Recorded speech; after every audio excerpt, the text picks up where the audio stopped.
Surat diamond association દ્વારા diamond expo એક્ઝિબિશનનું આયોજન કરાયું। 12 થી 14 જુલાઈ સુધી એક્ઝિબિશન ચાલશે। ત્યારે મંદીમાં સપડાયેલા ઉદ્યોગકારો અને વેપારીઓને આ એક્ઝિબિશનથી વ્યાપારની અનેક આશા અપેક્ષાઓ જોવા મળી। આ એક્ઝિબિશનમાં દેશ વિદેશથી 8000થી વધુ વિઝિટર્સ ભાગ લેવા માટે રજીસ્ટ્રેશન કરાવ્યું છે। અત્યારે નાના ઉદ્યોગકારોને એક્ઝિબિશન થકી વેપાર માટે નવું આશાનું કિરણ દેખાઈ રહ્યું છે।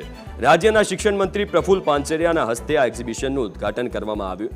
આ ઉપરાંત રાજ્યસભાના સાંસદ ગોવિંદ ધોળકિયા તેમજ સુરતના સાંસદ મુકેશ દલાલ અને ધારાસભ્ય પણ ઉપસ્થિત રહ્યા હતા।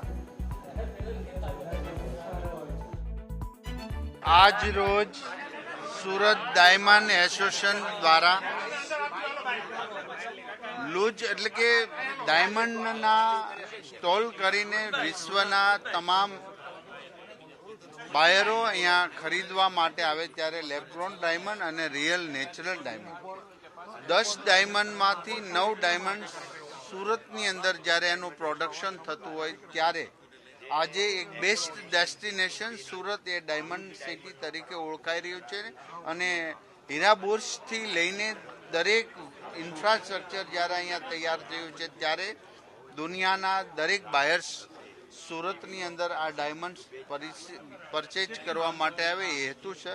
જે એક્ઝિબિશન આપણા સુરતને આંગણે થયું છે એ ખૂબ જ સરાહનીય છે, જેનાથી સુરતમાં જે ડાયમંડ બની રહ્યા છે દુનિયાના 90% એ ડાયમંડની પરખ કરવા માટે દેશ વિદેશથી જે બાયરો આવશે એમાં આપણા સુરતના ડાયમંડની ઓળખ સાથે સુરતની સાથે રિલેશન બંધાશે। એટલે આપણે આ તબક્કે સુરત ડાયમંડ એસોસિએશનને ખૂબ ખૂબ અભિનંદન અને ધન્યવાદ આપીએ। જય હિન્દ। વડાપ્રધાન નરેન્દ્ર મોદીને અલગ અલગ ભેટ આપવા માટે સુરતવાસીઓ હંમેશા તત્પર હોય છે। ત્યારે સુરતના એક વ્યક્તિ દ્વારા ડાયમંડથી બનેલું પોર્ટ્રેટ પીએમ નરેન્દ્ર મોદીને ભેટમાં આપવામાં આવ્યું। સુરતના એક હીરાના વેપારીએ ડાયમંડ પર જ વડાપ્રધાન નરેન્દ્ર મોદીનું ચિત્ર બનાવી દીધું। આ ડાયમંડ તૈયાર કરવા માટે 25 થી 27 દિવસનો સમય લાગ્યો છે અને 12 થી 15 જેટલા લોકોએ સાથે મળીને આ ડાયમંડને તૈયાર કર્યો છે।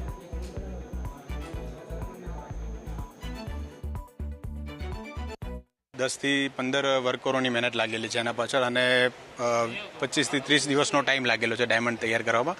એનું જે કાચું વેટ હતું, જે રફ ડાયમંડનું વેટ એ 40 કેરેટ હતું। એમાં અત્યારે પોલિશ ડાયમંડનું વેટ છે 8 કેરેટ।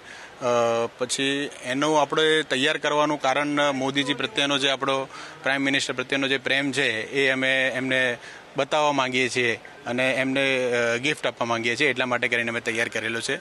ઇકો ફ્રેન્ડલી ડાયમંડ છે, લેબ ગ્રોન ડાયમંડ બનાવેલો છે। એટલે મોદી સાહેબનું જે સપનું છે કે ઇકો ફ્રેન્ડલી બરાબર એ અમે છબી બનાવી મોદી સાહેબની અને એમને બતાવવા માંગીએ છીએ।